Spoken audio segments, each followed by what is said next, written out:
Няма морал без Бог. Без Бог има обществен договор. А всеки обществен договор може да се прегласува. И това, което е било мерзост до вчера, утре да се гласува, че е норма. Искам да подкрепя българското семейство.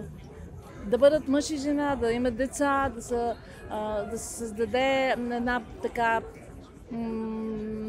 любов между тях. Най-голямата ценност е семейство. Пък здраво семейство е когато е базирано на православието, на традициите, на мъжа и жената. Няма нова нормалност. Има една норма, това е Христос. И ако ние това не го знаем, това означава, че не сме прескочили прага на зрелостта. Не сме си взели матурата. Това е много важно за България. И мисля, че това хората ги кара да бъдат много по-щастливи.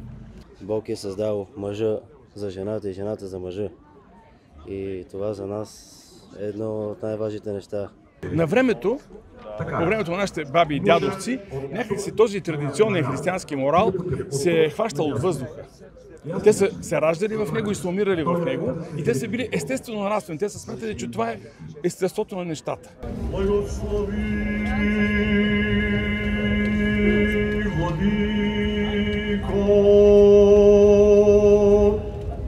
Благословен Бог наш, всегда нині и присно и во веки веков.